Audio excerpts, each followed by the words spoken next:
Portanto, eu vos protesto no dia de hoje, que estou limpo do sangue de todos, porque jamais deixei de vos anunciar todo o desígnio de Deus. Atos dos Apóstolos, capítulo 20, versos 26 e 27. Não gostaria de dizer nada que trouxesse aprovação e louvor a mim mesmo. Não serei minha própria testemunha com relação à minha fidelidade. Entretanto, peço-lhe que seja minha testemunha neste dia, de que não tenho deixado de anunciar-lhe todo o desígnio de Deus. Muitas vezes subi neste púlpito com uma grande fraqueza, e muitas mais foram as vezes em que o deixei com um profundo pesar, porque minha pregação não foi tão séria como desejei que fosse. Reconheço muitos erros e falhas e, principalmente, uma falta de seriedade em meu compromisso de orar por sua alma. Contudo, há uma acusação da qual minha consciência me inocenta nesta manhã, e acredito que você também o fará, pois não deixei de anunciar todo o desígnio de Deus. Se errei em alguma coisa, foi um erro de julgamento. Talvez eu tenha me enganado, mas uma vez que aprendi a verdade, posso dizer que nenhum receio da opinião pública, nem da opinião pessoal jamais me desviou daquilo que defendo ser a verdade de meu Senhor e Mestre.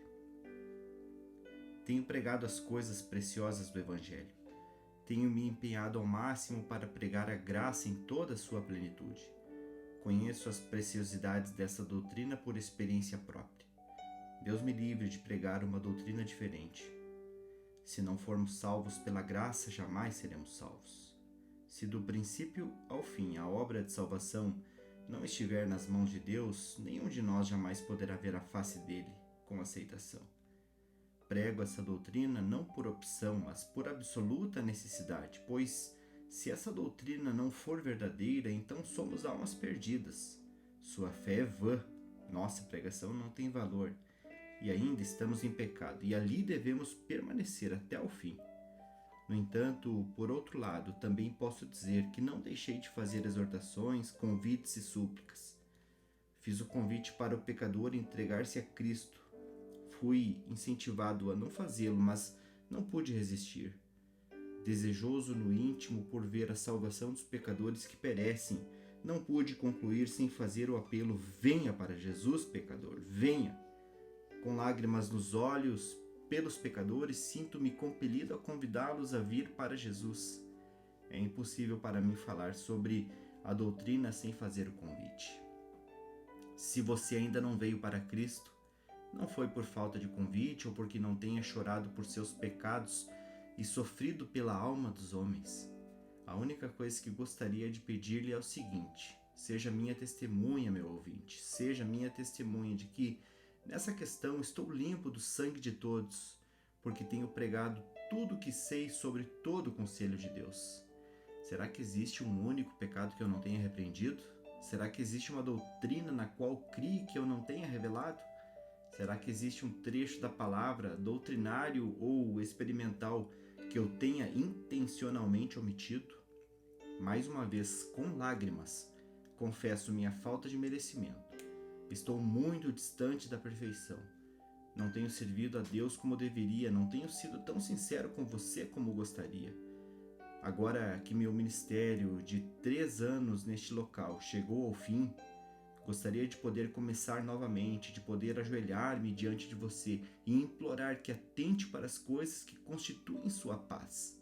Contudo, aqui novamente repito que, enquanto confesso-me culpado com relação à seriedade, que posso merecer o juízo de Deus com relação à verdade e à sinceridade, posso desafiar os anjos eleitos. Posso convocar a todos vocês para que testemunhem que não deixei de anunciar todo o desígnio de Deus. Se existe disposição para fazê-lo, é bastante fácil evitar a pregação de uma doutrina repreensível simplesmente omitindo os textos que a ensinam. Se uma verdade desagradável lançar-se sobre você, não é difícil colocá-la de lado imaginando que ela prejudicaria sua pregação anterior. Talvez esse segredo esteja seguro por um tempo e é possível que sua congregação não o descubra ao longo de anos. Entretanto, se eu tivesse estudado alguma coisa posteriormente, teria buscado sempre apresentar aquela verdade que antes omiti. E se houvesse alguma verdade a qual deixei de revelar até aqui, seria a minha mais sincera oração que, a partir desse dia, ela possa se fazer manifesta, para que possa ser mais bem compreendida e observada. Bem, simplesmente faço-lhe essa pergunta, e se ceder a uma pequena egolatria, se nesse dia de despedida tornei-me um tolo em glória, não é por amor à glória, é por um motivo melhor que lhe apresento essa questão. É possível que aconteçam tragédias a muitos de vocês. Em pouco tempo, é possível que alguns de vocês estejam frequentando lugares onde o evangelho não é pregado. É possível que você aceite outro e falso evangelho. Somente peço-lhe o seguinte: seja minha fiel testemunha no sentido de que não foi minha falha, que fui fiel e que não deixei de anunciar-lhe todo o desígnio de Deus. Em pouco tempo, é possível que alguns aqui que se sentiram reprimidos pelo fato de terem frequentado um lugar de adoração, vendo que o ministro escolhido se foi, não vão a nenhum outro lugar depois disso. Você pode tornar-se indiferente. Talvez no próximo sábado esteja sentado em casa à toa e não aproveitando o dia. No entanto, há uma coisa que eu gostaria de dizer antes de você tomar a decisão de não frequentar a casa de Deus novamente. Seja minha testemunha no sentido de que fui fiel a você. É possível que alguns aqui que prosseguiram bem por um tempo em sua profissão de fé, enquanto ouviam a palavra, voltem para trás. É possível que alguns voltem direto para o mundo. Vocês podem tornar-se ébrios, blasfemadores e coisas desse gênero. Deus proíbe isso. Contudo, caso caia em pecado, exorto-o a pelo menos dizer essas palavras àquele que não tem outro desejo senão vê-lo salvo. Ele tem sido honesto comigo, pois não deixou de anunciar todo o desígnio de Deus. Alguns de vocês em pouco tempo estarão no leito de morte. Quando seu pulso estiver fraco, quando o medo da terrível morte cercá-los, se vocês ainda não tiverem se convertido a Cristo, há uma coisa que gostaria que acrescentassem ao seu último desejo e testamento: a exclusão deste pobre ministro que está diante de vocês hoje, de qualquer participação naquela sua desesperada insensatez que os levou a negligenciar sua própria alma. Será que não clamei para que se arrependessem? Será que não implorei para que considerassem minhas palavras antes que a morte os surpreendesse?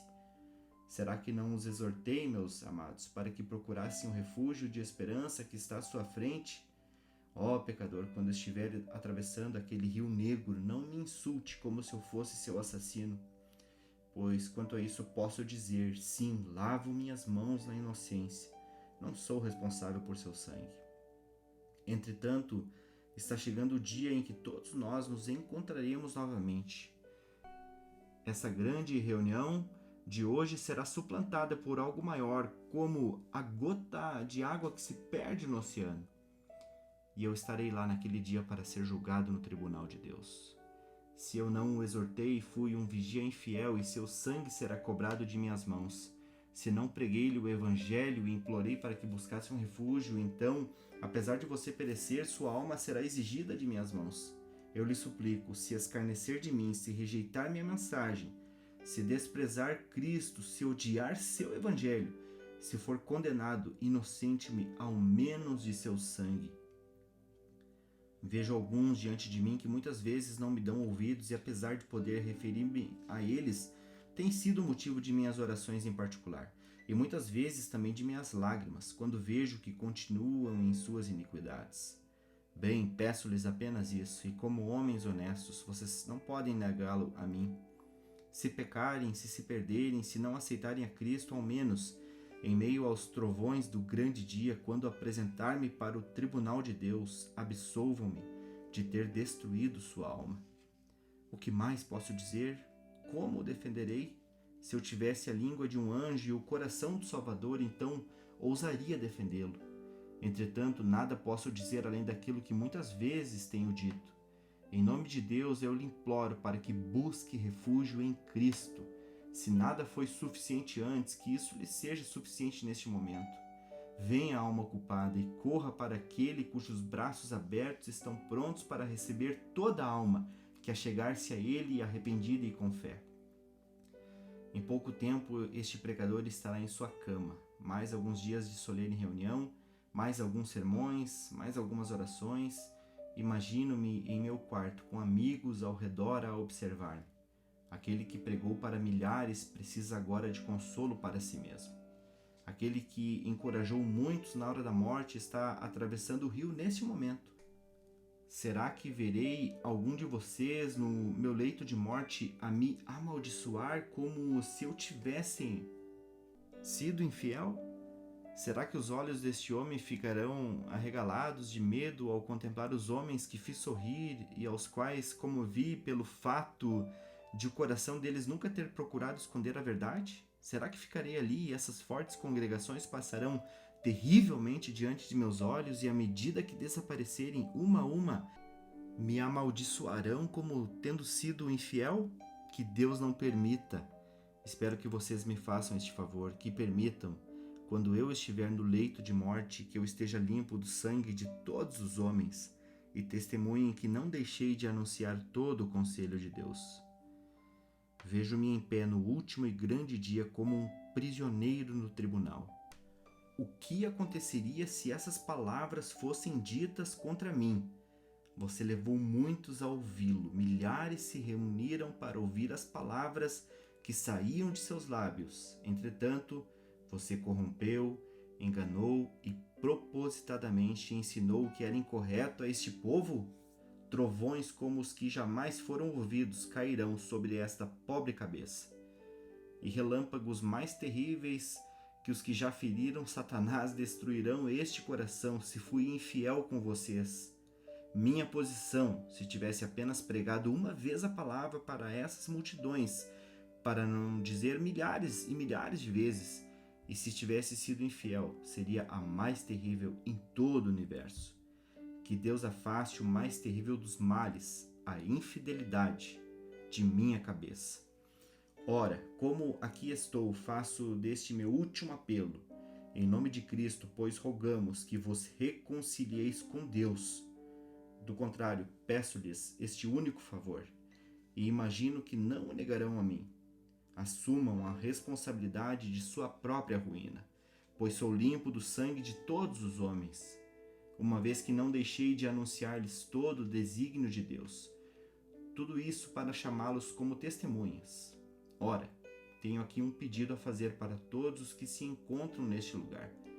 Se em alguma coisa vocês tiveram proveito, se em alguma coisa receberam consolo, se encontraram Cristo de alguma forma durante a pregação do Evangelho aqui, peço-lhes ainda que não ouçam minhas palavras novamente, que em seu coração apresentem-me diante do trono de Deus em oração.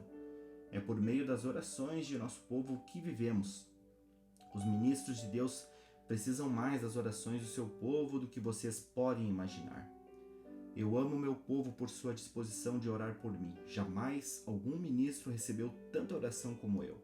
Entretanto, aqueles de vocês que serão obrigados a separar-se de nós por questão de distância ou por algum outro motivo, ainda me levarão em seus pensamentos diante da presença de Deus e deixarão que meu nome seja gravado em seu peito toda vez que apresentarem diante de seu trono.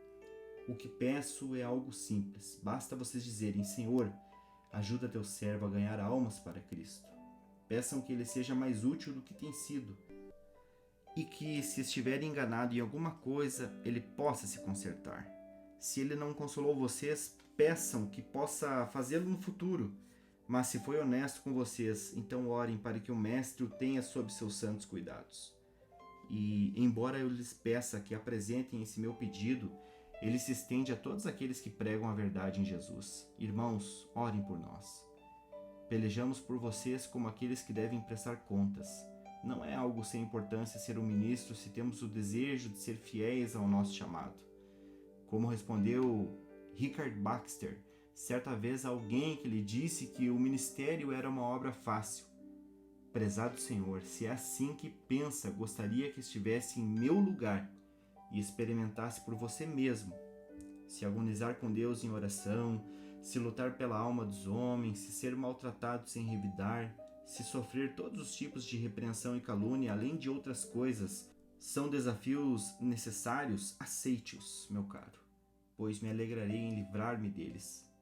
Peço que roguem por todos os ministros de Cristo para que sejam ajudados e sustentados, mantidos e encorajados, de modo que sua força possa corresponder às exigências de seu dia. E então, tendo apresentado esse pedido em meu favor, portanto, algo egoísta de minha parte, tenho uma súplica a fazer pelos outros. Não posso fechar os olhos para o fato de que ainda existem muitos de vocês que há muito ouviram a palavra neste lugar, mas ainda não entregaram o coração para Cristo. Alegro-me em vê-los aqui, ainda que seja pela última vez. Se vocês nunca adentraram nos átrios sagrados da casa de Deus novamente, se nunca ouvirem sua palavra, se nunca aceitarem o sincero convite ou a justa exortação, tenho uma súplica a fazer-lhes. Observem, não se trata de um pedido, mas de uma súplica. E uma súplica que, se eu estivesse implorando por minha vida, não poderia ser mais honesto e extremamente sério a respeito. Pobre pecador, pare por um instante e pense.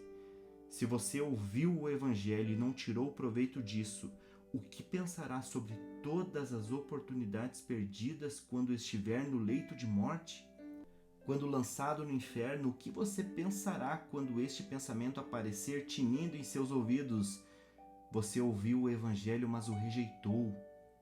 Quando os demônios do inferno rirem no seu rosto e disserem: nunca rejeitamos Cristo, nunca desprezamos a palavra, e o lançarem em um inferno mais profundo do que qual eles jamais experimentaram, eu lhe suplico, pare e pense nisso.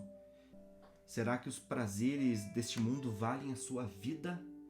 Este mundo não é um lugar triste e sombrio? Homem, dê um novo rumo à sua vida.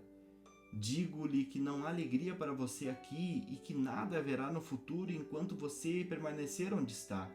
Que Deus o ensine que o prejuízo está em seus pecados. Você não se arrependeu de seus pecados. Uma vez não perdoados os seus pecados, você não poderá ser feliz aqui, nem no mundo que está por vir.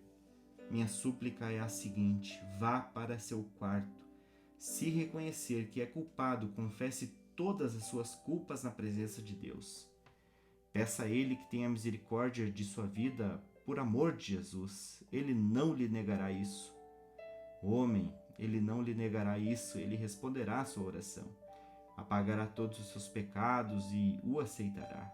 O tornará seu filho, e uma vez feliz aqui, você será abençoado no mundo que está por vir. Cristãos, homens e mulheres, eu lhes suplico que implorem ao Espírito de Deus para levar muitos que estão entre a multidão à total confissão, à sincera oração e à humilde fé. E se eles nunca se arrependeram antes, que se voltem neste momento para Cristo. Pecador, sua vida é curta e a morte não tarda. Muitos são os seus pecados e ainda que o juízo tenha pés de chumbo, suas mãos são firmes e fortes. Volte-se para Cristo, eu lhe imploro. Que o Espírito Santo o faça voltar-se. Olhe, Jesus está à sua frente neste momento. Por suas 5 feridas, eu lhe imploro, volte-se para Ele. Volva os olhos para Ele e receba a vida. Creia nele e você será salvo, pois todo aquele que crer no Filho do Homem tem a vida eterna e jamais perecerá. Nem recairá sobre ele a ira de Deus. Que o Espírito de Deus ministre neste momento sua permanente bênção e até a vida eterna, por amor de Jesus. Amém. Amém.